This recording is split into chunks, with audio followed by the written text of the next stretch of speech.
A graça e a paz do Senhor Jesus a todos os irmãos presentes aqui nessa maravilhosa noite do dia do Senhor. Sem mais delongas, vamos abrir nossas Bíblias no capítulo de número 23 de Lucas, o Evangelho de Lucas.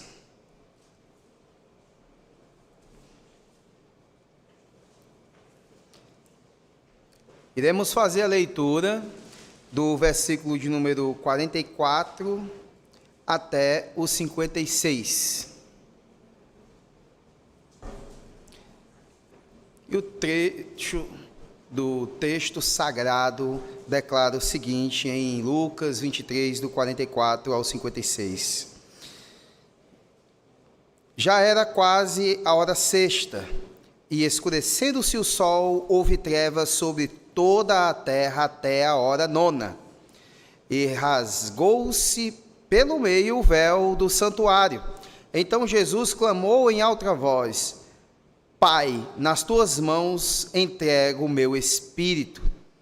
E dito isto, expirou. Vendo o centurião o que tinha acontecido, deu glória a Deus, dizendo: verdadeiramente este homem era justo. E todas as multidões reunidas para este espetáculo, vendo o que havia acontecido, retiraram-se a lamentar, batendo nos peitos. Entretanto, todos os conhecidos de Jesus e as mulheres que o tinham seguido desde a Galiléia permaneceram a contemplar de longe estas coisas. E eis que certo homem, chamado José, membro do Sinédrio, homem bom e justo, que não tinha concordado com os desígnios e a ação dos outros, natural de Arimateia, cidade dos judeus, e que esperava o reino de Deus, tendo procurado a Pilatos, pediu-lhe o corpo de Jesus, e tirando-o do madeiro, envolveu-o num lençol de linho e o depositou num túmulo aberto em rocha, onde ainda ninguém havia sido sepultado. Era o dia da preparação e começava o sábado. As mulheres que tinham vindo da Galiléia com Jesus, seguindo, viram o túmulo e como o corpo fora ali depositado. Então se retiraram para preparar aromas e bálsamos, e no sábado descansaram segundo o mandamento. Diante de nós está descrito aqui o texto que fala da morte do Senhor Jesus e seu sepultamento. Mas antes de chegar aqui, contextualmente falando, muitas coisas aconteceram. Como nós vimos, nós falamos sobre a instituição da ceia, essa transição da Páscoa para a ceia, na qual o Senhor Jesus particularmente se reuniu com os seus apóstolos naquele momento, partiu o pão, e ali é um momento corporativo, o que mostra para a igreja em todos os tempos que tem que se congregar para fazer isso. O próprio Senhor Jesus o fez assim. Também nós vimos, naquela mesma época, a questão que foram cantados salmos, porque era uma prática feita na Páscoa por todas as famílias. Portanto, quando nós temos no Novo Testamento aqui, descrito, cantou um hino, no caso foi cantado salmos ali naquele momento. Outra coisa é que nós partimos para o momento da traição, na qual o Senhor Jesus estava com os discípulos e ele orava, e os discípulos não conseguiam fazer isso. Eles dormiram, não conseguiram vigiar. E o Senhor Jesus orando por isso, ele chegou a dizer algo que foi até dito e refletido hoje pela manhã na pregação do pastor Alex: se possível, passa de mim esse cálice. Mas já que não é possível, ou não é possível fazer isso. Ou seja, ali nós temos uma categorização no original de aquele ei, no si ali, é um si apenas pense aqui ou imagine, não é algo que iria acontecer, de ter possibilidade de passar aquele cálice, não. Ele inevitavelmente faria aquilo. Jesus só tem uma vontade, a vontade do Senhor. Então ele tinha que beber aquele cálice, ele bebeu aquele cálice até a última gota. E esse cálice consiste em todo o sofrimento que ele teve em nosso lugar, todos os pecados do mundo, passado, presente e que ainda cometeremos naquele momento.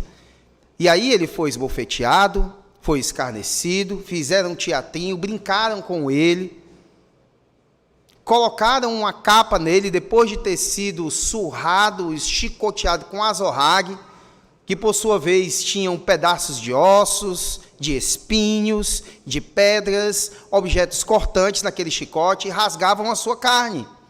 E com todo aquele sangramento colocaram aquela capa. Inclusive essa capa foi tirada antes dele ser colocado na cruz ou no madeiro.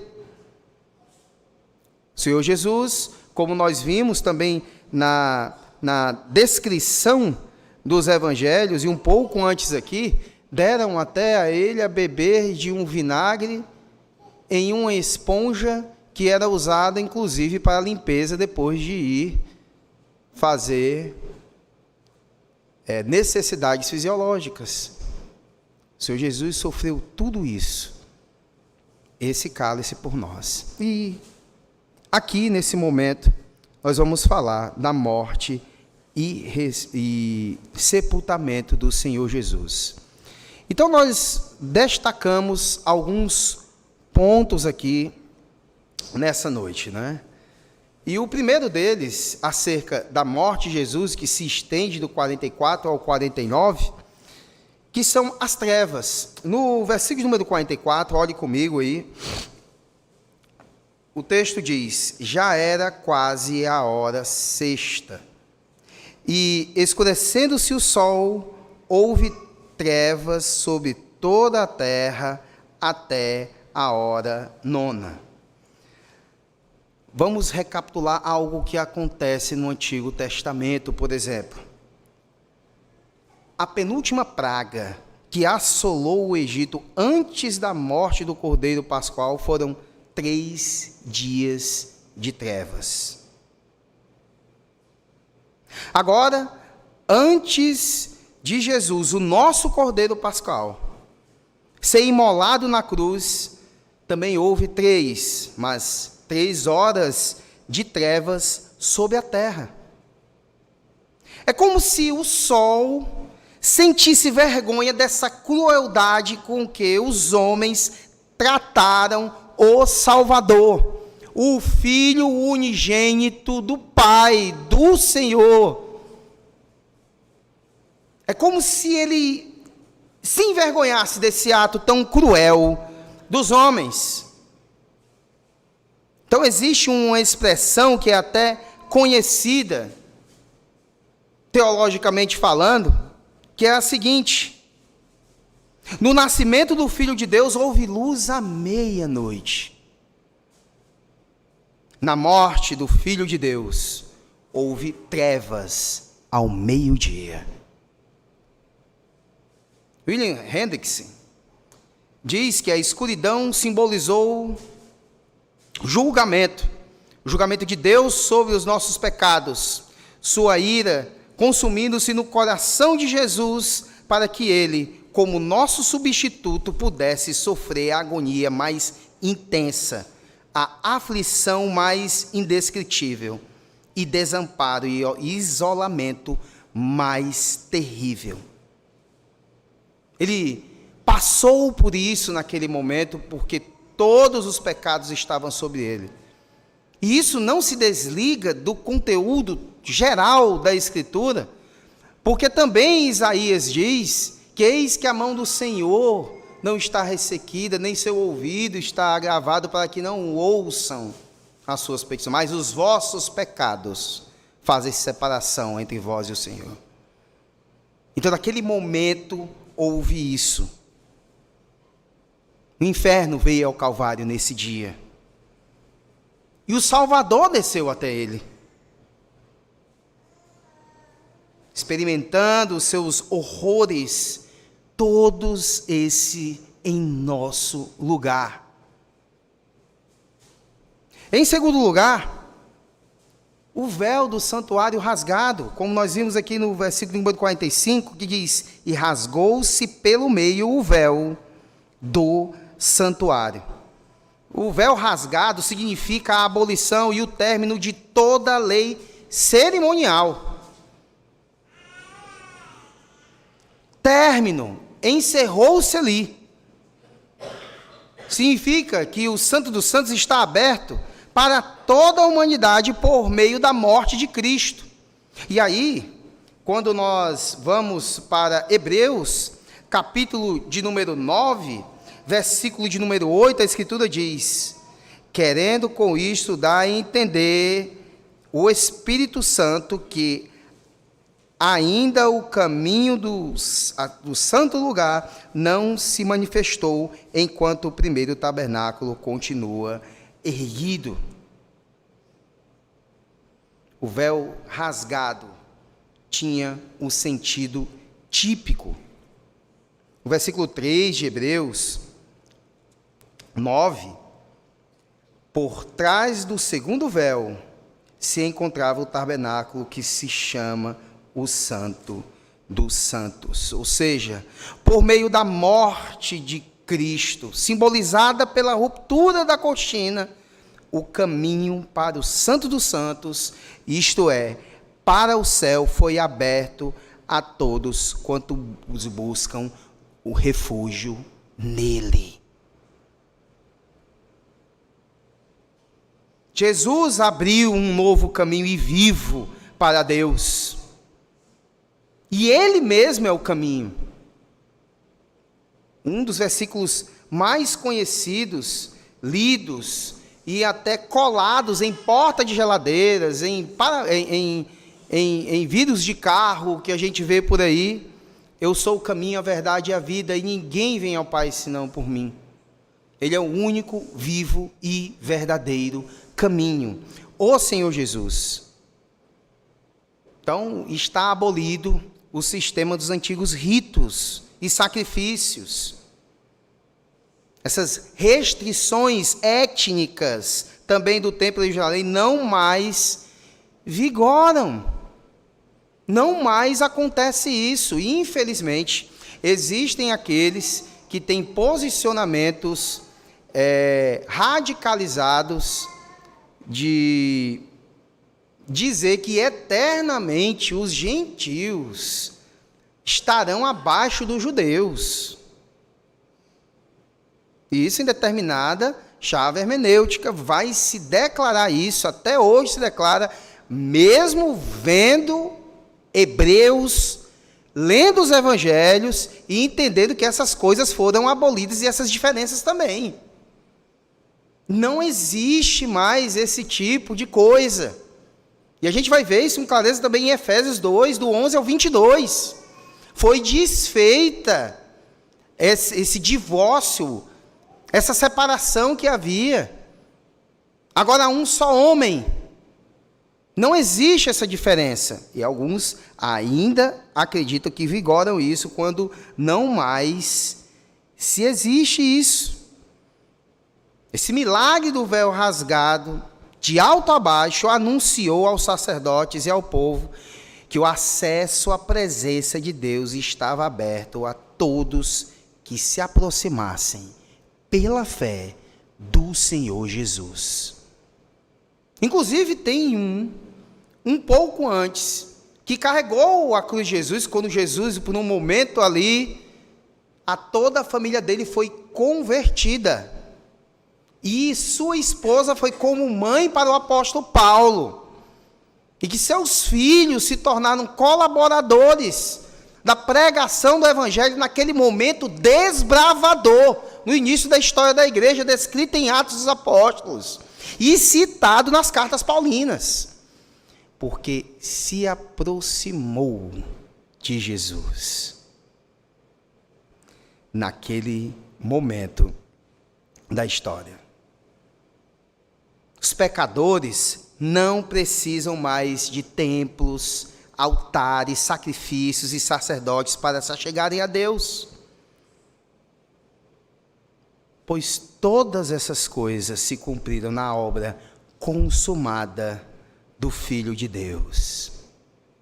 Quando nós falamos da precisa de templo, não é que não é necessário mais o templo judaico, mas o ajuntamento é necessário, porque o ajuntamento é chamado no Novo Testamento de corpo de Cristo, e é chamado de templo sagrado. O apóstolo Paulo chama assim lá no capítulo 3 de 1 Coríntios, em que não pode ser dividido. Então, o participar do ajuntamento cristão, do ajuntamento do povo de Deus, valida você como servo do Senhor e habitado pelo Espírito. Fora do ajuntamento, nem a habitação do Espírito pode ter, porque sempre está descrito sobre vós outros, é sobre um ajuntamento. Não tem esse negócio de exclusivismo na sua casa. Eu sou a igreja, e aí eu sou não. A Escritura não diz isso. Então, o desigrejismo está redondamente errado. Em terceiro lugar, a rendição.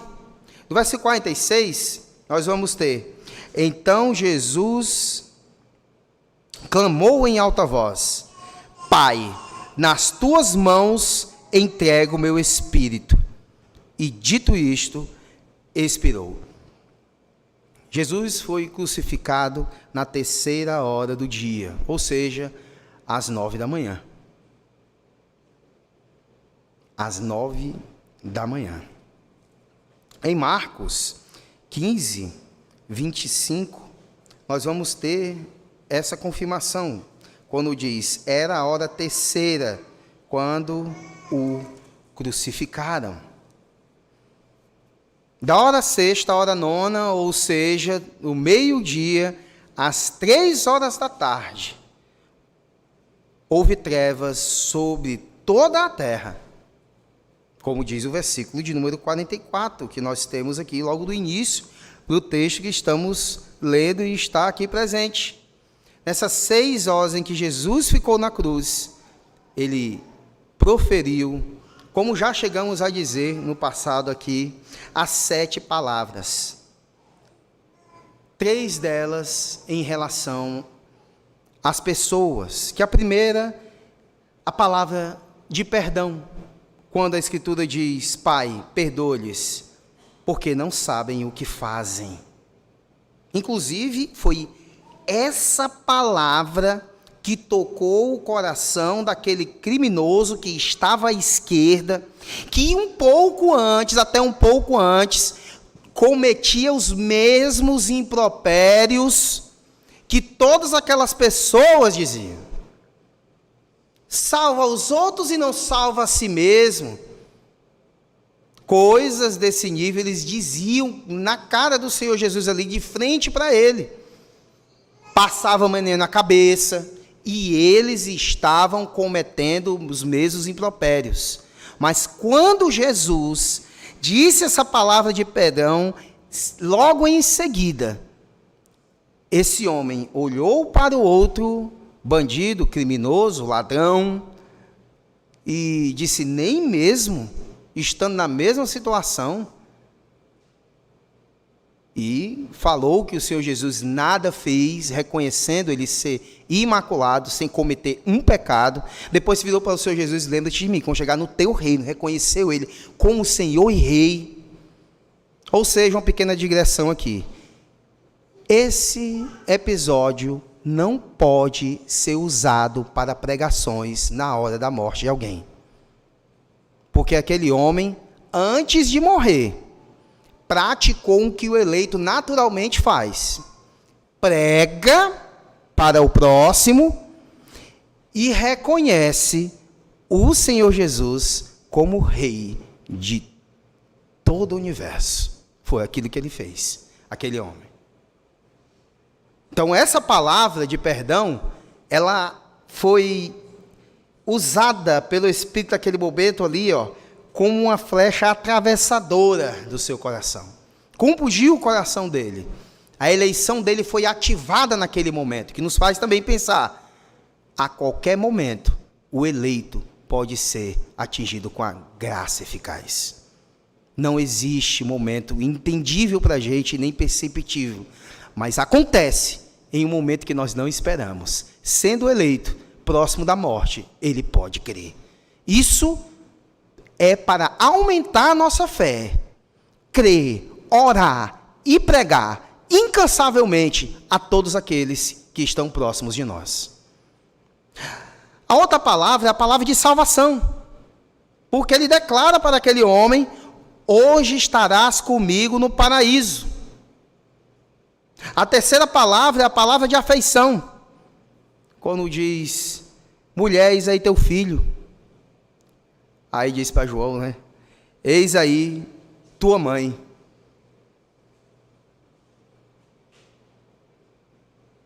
Uma palavra foi em relação a Deus, quando ele diz: Deus meu, por que me desamparaste? Isso porque todo o pecado de todas as eras e de todas as pessoas que já existiram na terra e existiriam, estava sobre ele. E 3 frases foram em relação a si mesmo. Quando diz a palavra da agonia: tenho sede. E aí quando ele diz tenho sede, traz aquela esponja imunda, bebida de vinagre, e coloca em sua boca. E a outra palavra de vitória: está consumado. O famoso, que nós já ouvimos várias vezes, quem aqui já é convertido há anos, incansável, meu tetelestai. E a terceira palavra, assim: Pai, nas tuas mãos entrego o meu espírito. Que está exatamente aqui que nós lemos. A morte de Cristo é o fato mais importante do cristianismo. E Jesus clamou em alta voz: Pai, nas tuas mãos entrego o meu espírito. Dito isso, ele expirou. E aí nós temos uma exclamação aí, porque no original realmente está o termo, o caso lá é um caso chamado vocativo. E quando se está assim, é como se ele realmente tivesse gritado com todas as suas forças: Pai, em tuas mãos entrego o meu espírito. Com toda ênfase, com toda a força, com todo o prazer.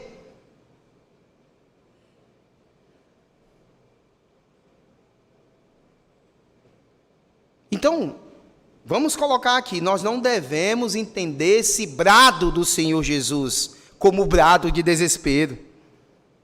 Só que é uma voz aqui, é de triunfo, de quem estava consumando a obra da redenção a custo infinito da sua morte.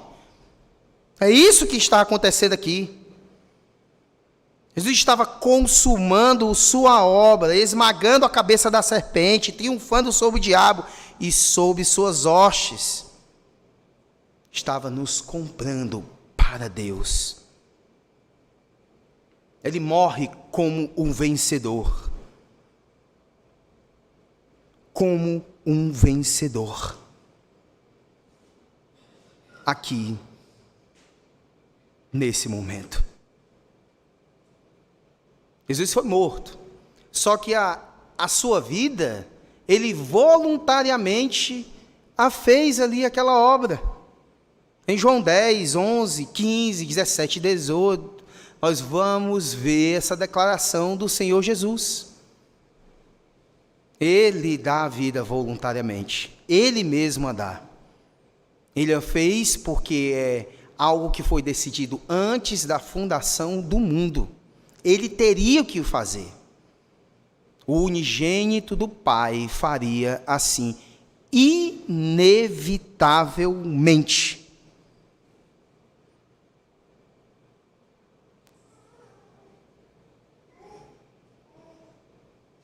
Então, aqui, ele não morreu como um mártir. Ele se entregou como sacrifício pelos pecados do povo. Povo no qual o Deus Trino escolheu antes da fundação do mundo. Foi específico, foi em favor de muitos, em que esses muitos estão em todo o planeta, em todos os continentes, em todos os países, mas não são todas as pessoas. Está errado totalmente o universalismo. Ele é burro. O jumento teológico é esse que se chama universalista.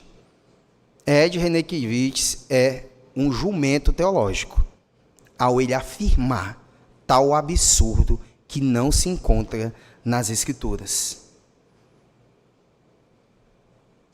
Qualquer pensamento de derrota é abafado pela força surpreendente do grito de Jesus. As trevas acabam no momento em que Jesus morre. Com sua morte, ele quebrou o poder das trevas. Totalmente. Em quarto lugar, o reconhecimento tardio que nós vamos ver aqui nesse momento. Versículo 47 e 48, a palavra declara aqui o seguinte: vendo o centurião o que tinha acontecido, deu glória a Deus, dizendo: verdadeiramente, este homem era justo. E todas as multidões reunidas para este espetáculo, vendo o que havia acontecido, retiraram-se a lamentar, batendo nos peitos.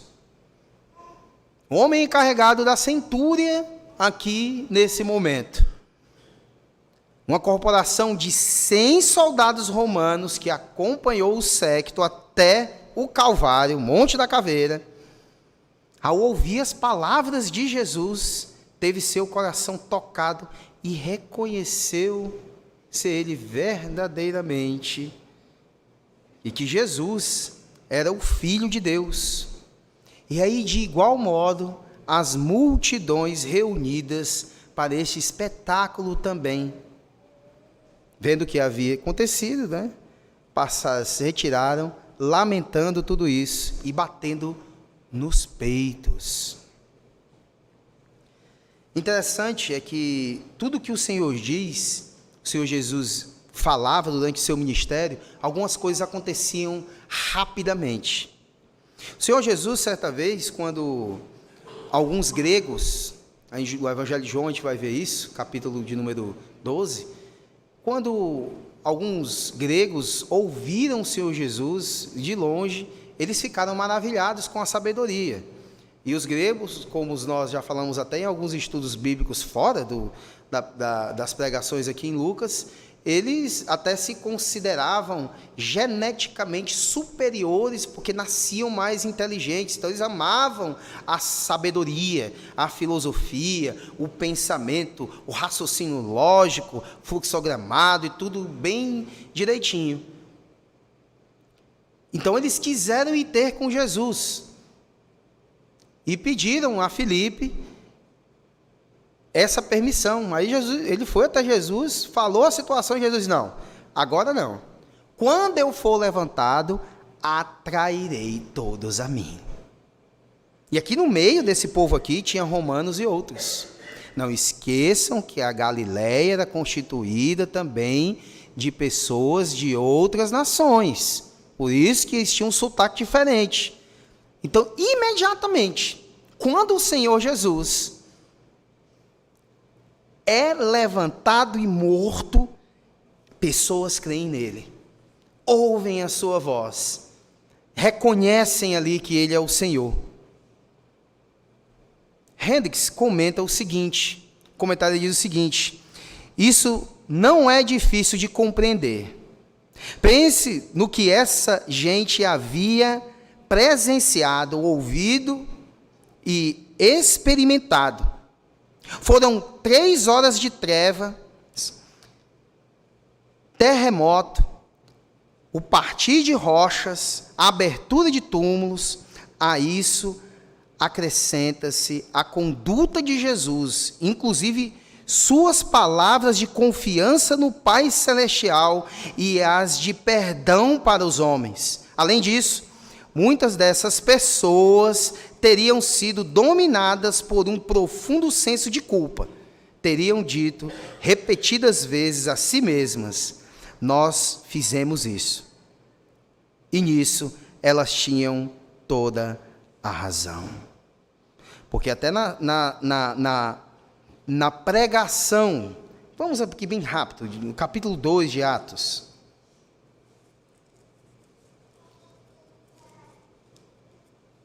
Capítulo 2 de Atos, versículo 36, diz: esteja absolutamente certa, pois, toda a casa de Israel, de que a este Jesus, que vós crucificaste, Deus o fez Senhor e Cristo.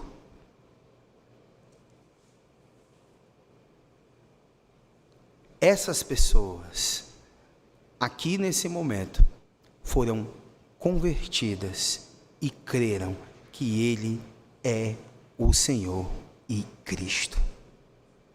Em quinto lugar, as testemunhas fiéis. Versículo de número 49. Entretanto, todos os conhecidos de Jesus e as mulheres que tinham seguido desde a Galiléia permaneciam a contemplar de longe estas coisas. Enquanto os discípulos de Jesus fugiram, com exceção de João, apenas João estava ali, inclusive nas sete palavras, ele dirigiu a palavra a João. As mulheres observavam o drama do Calvário. Elas demonstraram mais coragem e mais compromisso do que aqueles que prometeram ir com Jesus para a prisão e para a morte, se possível. E vamos voltar um pouco aqui, Mateus 26, 35.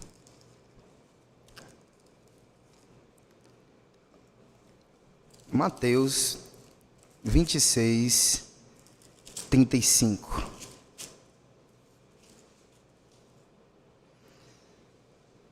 Disse-lhe Pedro: ainda que me seja necessário morrer contigo, de nenhum modo te negarei. E todos os discípulos disseram o mesmo. Disseram a mesma coisa. Mas as mulheres assistiram Jesus em seu ministério e o acompanharam até a cruz. Elas observaram onde o corpo de Jesus foi sepultado e compraram aromas para embalsamar o seu corpo. Elas foram as primeiras a ver Jesus ressuscitado e as primeiras a anunciar a sua ressurreição. Então é bastante significativo que essas mulheres tenham sido as últimas a deixar o lugar da crucificação e as primeiras a ir na manhã de domingo. Podemos dizer, até aqui fazendo um pequeno comentário dentro do contexto de Lucas, que o evangelho de Lucas é o evangelho mais feminino, que mostra um grande número de mulheres que são piedosas, mulheres que se achegam até Jesus com todo o coração, mulheres, inclusive, que é dito que financiavam o ministério do Senhor Jesus, financeiramente, sustentavam, viu? As maiores colaboradoras foram as mulheres, além de mais corajosas. Que maravilha! Existem alguns idiotas nesse mundo que dizem que a palavra de Deus é machista. Mas a Bíblia tem o verdadeiro feminismo de fato. mostra como a mulher deve ser diante de Deus e da sociedade, como ela deve proceder. E aqui nós temos a ação dessas maravilhosas mulheres com coragem e intrepidez e dando tudo de si para o Senhor Jesus. E aí, depois disso aqui que nós vimos, aí nós temos o sepultamento de Jesus, que isso já se estende do versículo 50 ao 56. Exclusivamente, nós vamos ver 2 pontos aqui, desse versículo de número 50 ao 56. Que o primeiro ponto é a coragem de José de Arimateia, que nós vamos ver aqui, a coragem desse homem. E em segundo lugar, a presença dessas mulheres. Vamos ver esses 2 pontos, e do 50 ao 53, acompanhem comigo aqui. E eis que é certo homem chamado José, membro do Sinédrio, homem bom e justo, que não tinha concordado com o desígnio e ação dos outros, natural de Arimateia, cidade dos judeus, e que esperava o reino de Deus, tendo procurado a Pilatos, pediu-lhe o corpo de Jesus, e tirando-o do madeiro, envolveu-o num lençol de linho, e o depositou num túmulo aberto em rocha, onde ainda ninguém havia sido sepultado. É bom prestar bem atenção, diz que é um homem bom e justo, e que esperava o reino de Deus, lá no final do 51. Esse José de Arimateia, nós colocamos o nome do primeiro ponto aqui desse trecho da Escritura, a coragem de José de Arimateia. Por quê? Pela lei romana, os condenados à morte perdiam totalmente o direito à propriedade e até mesmo o direito de sepultarem enterrados, e os mortos, enterrá-los. Não podiam fazer isso. Frequentemente, o corpo dos acusados de traição permanecia apodrecendo na cruz. E é digno de nota de que nenhum parente ou discípulo tenha vindo reivindicar o corpo de Jesus. Lá era chamado o Monte da Caveira, porque eram crucificados e ali apodreciam, se despedaçavam, caíam e ficava lá as ossadas, porque não tinham direito a sepultamento, de jeito nenhum, os que eram acusados de traição, os que eram criminosos assim. Lembrando que o Senhor Jesus, morto em nosso lugar, nós sabemos pela profecia bíblica, mas no julgamento civil de Jesus, nós vimos que ele morreu no lugar de Barrabás, que era inclusive participante dos zelotas, que eram pessoas que iam contra o governo romano e matavam até soldados romanos. Então ele era sim acusado de traição com o governo romano. Por isso Jesus estava ali e ia ser desse jeito. Mas José de Arimateia, um ilustre membro do Sinédrio, o tribunal que havia condenado Jesus à morte, ele estava lá também presente, mas não concordou, como a palavra de Deus está dizendo. Aliás, tem 2 que nós sabemos que não concordou com isso. Não votou a favor de matar Jesus ou condená-lo, que era José de Arimateia e Nicodemos. 2 riquíssimos, inclusive. Não é só José de Arimateia que era rico, não. Nicodemos também o era. Aí o pessoal gosta de falar de rico, né? Rico, não sei o quê. Olham aí, 2 homens riquíssimos, colaborando para o reino de Deus. E não é colaborando simplesmente com dinheiro, não. É com coragem. Porque José de Arimateia teve a coragem que nenhum outro teve. Nenhum outro.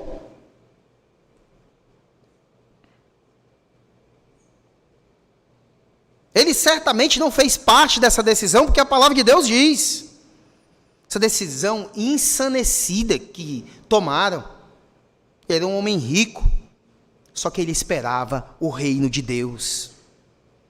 Sabia quem era Jesus. Por isso que ele dirigiu-se resolutamente a Pilatos e pediu o corpo de Jesus para ser sepultado. Interessante é ver uma coisa. Quando José de Arimateia pediu o corpo de Jesus, aqui está sendo usada a palavra soma. Porém, quando Pilatos cedeu o corpo, usou a palavra pitoma. A primeira palavra se refere à personalidade total. Fato que implica o cuidado e amor de José de Arimateia. Já para Pilatos, dá ao corpo apenas o significado de cadáver ou carcaça. Pega a carcaça. Pega esse cadáver. Ou seja, José de Arimateia sempre entendeu a questão de que o Senhor Jesus iria ressuscitar. É como se ele sempre tivesse entendido as palavras do Senhor Jesus, coisa que os seus discípulos não compreenderam e nem acreditaram. Depois nós vamos ver isso na pregação após essa, que vai ser seguida, tem que ser, para se compreender o contexto, em que eles não estavam crentes nisso, os discípulos, ninguém. E José de Arimateia pede nesse intuito. Essas diferentes palavras representam diferentes atitudes dos homens acerca da vida e da morte. No próprio tempo em que os apóstolos abandonaram Jesus, na mesma época, no mesmo momento, na mesma época ali, José de Arimateia não se envergonhou de manifestar seu amor e respeito por ele. Outros haviam confessado o Senhor Jesus enquanto ele vivia e realizava os seus milagres.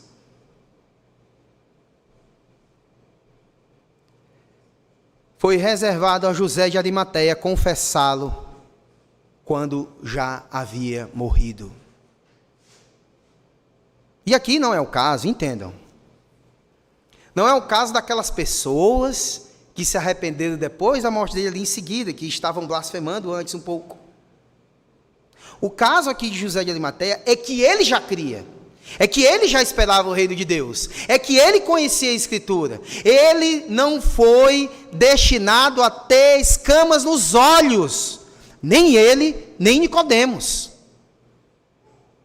Esses dois não tiveram escamas nos olhos. Para esses dois, o entendimento foi sempre clarificado, diferente dos demais. Eles foram destinados à vida eterna, e os outros não. Com clareza eles entendiam. Tem um comentário que sempre eu gosto de fazer, é de dizer que o conhecimento da Escritura é algo tão potente e tão salvador, que para alguns não reconhecerem a Cristo, o próprio Deus o cegou. Porque todos ali teriam condições de compreender que ele era o Messias, mas Deus cegou-os para beneficiar a nós eternamente. Que maravilhoso isso da parte do nosso Deus. Nos amou tanto que fez isso.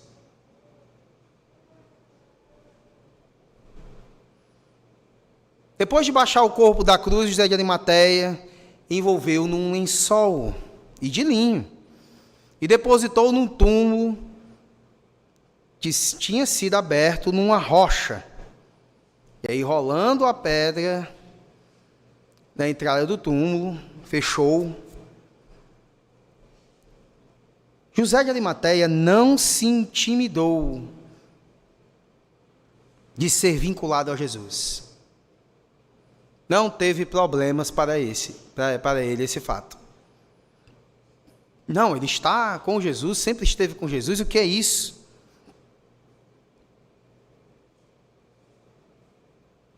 Jesus, um homem sentenciado à morte como traidor. Ele não teve problemas com isso. Teve coragem para se posicionar. Com esse gesto, José de Arimateia estava professando publicamente aos olhos do mundo, inclusive do Sinédrio, na qual ele participava, que era crente no Senhor Jesus, que cria no Senhor Jesus e nas suas palavras, na verdadeira interpretação do Antigo Testamento, na profundeza da prática dos mandamentos de Deus, que ele era cumpridor de toda a lei e os profetas.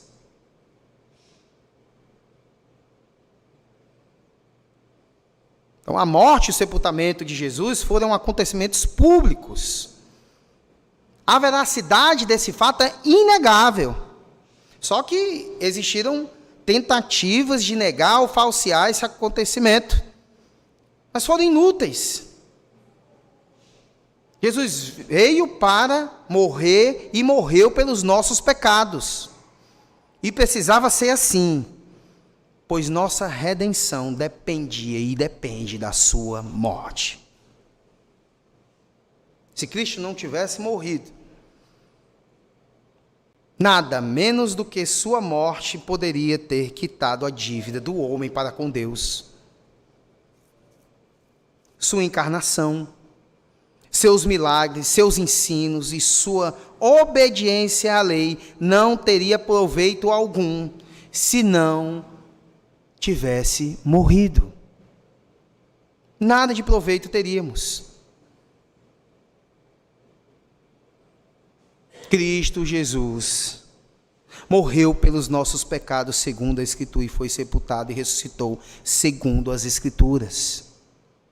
Para falar de morte e ressurreição, o apóstolo Paulo começa assim, lá no capítulo 15 de 1 Coríntios, versículo 1 ao 3. Assim ele o declara. Quando ele diz, irmãos, venho lembrar-vos do evangelho que vos anunciei, o qual recebeste e no qual ainda perseverais.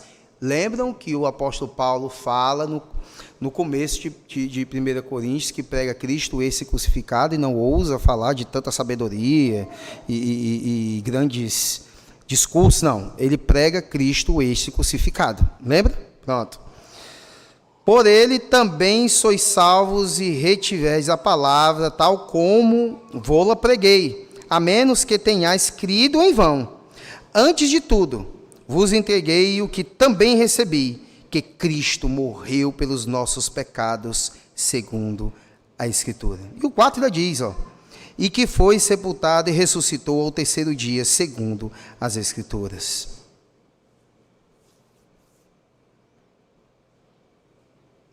E em segundo lugar, nós temos aqui a presença das mulheres. 54 a 56, a palavra de Deus vai dizer, era o dia da preparação, e começava o sábado. As mulheres que tinham vindo da Galileia com Jesus, seguindo, viram o túmulo e como o corpo fora ali depositado. Então se retiraram para preparar aromas e bálsamos, e no sábado descansaram segundo o mandamento. Algumas mulheres não subiram apenas o Gólgota, mas desceram ao lugar da tumba. Elas não acompanharam sempre apenas ali, estiveram presentes naquele momento e ficaram até o final. Mas elas também foram ao lugar da tumba. Elas viram tudo e a tudo testemunharam. E saíram dali para preparar aromas e bálsamos. Só que o sábado estava começando. e elas descansariam segundo o mandamento até o domingo, quando voltariam ao túmulo para testemunharem o maior e a melhor de todas as notícias ali naquele momento. Elas testemunharam a melhor das notícias, depois de terem obedecido o mandamento de descansarem no sábado. Notem aquele que segue a Jesus, aquele que se aproxima de Jesus, aquele que está próximo de Jesus, ele é obediente à palavra dele.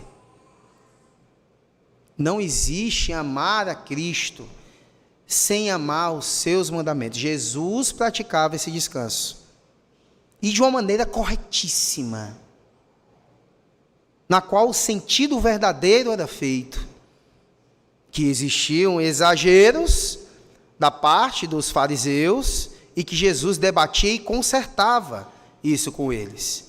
Mas sempre, em todos os tempos e épocas, o povo de Deus tivera o seu descanso e cumprimento no dia dele, de acordo com a vontade dele.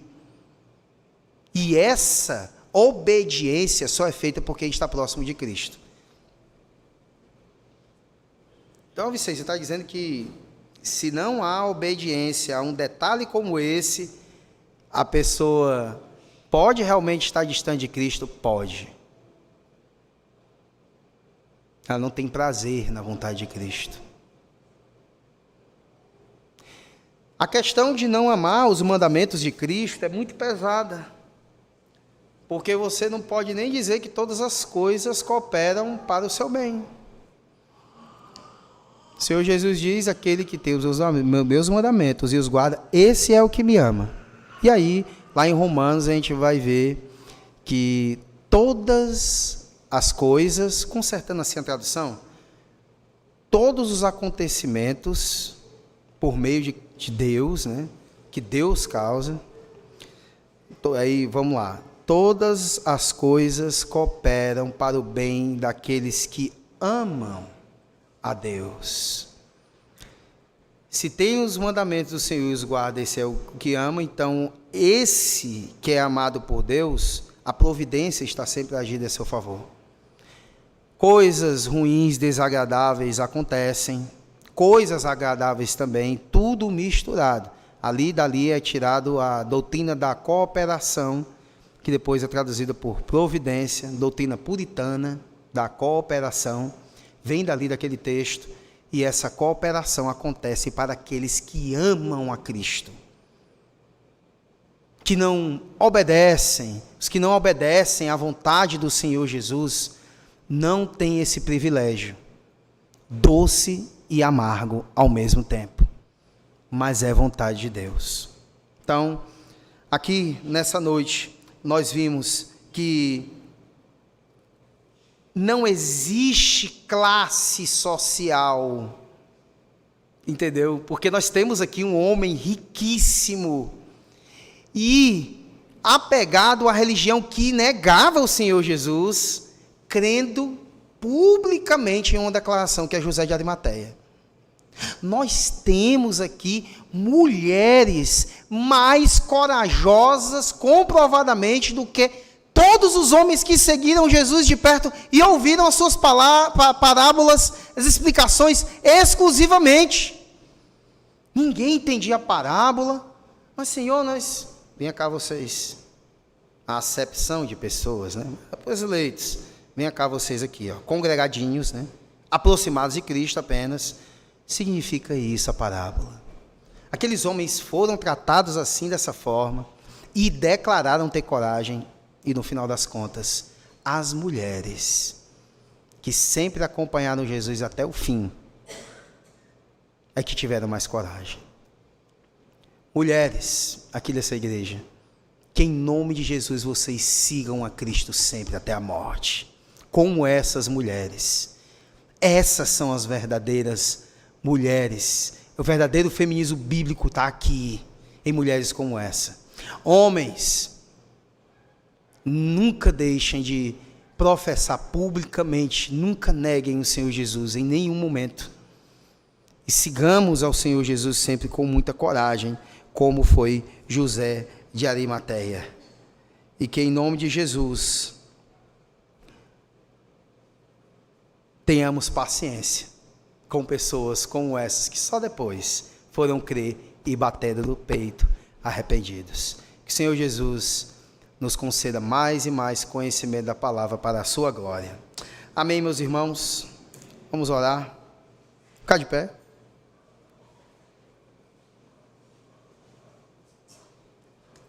Ó Senhor Deus, magnífico Senhor.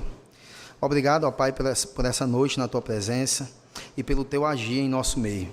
Obrigado, ó Pai amado, porque Tu fala de tantas maneiras, ó Pai, em um culto como esse, né? Cantando, ó Pai amado, a Tua palavra com os salmos, lendo ela, ó Pai amado, em muitos momentos nós somos chamados a atenção, ó Pai, exortados por Tua maravilhosa palavra e pela pregação do Evangelho.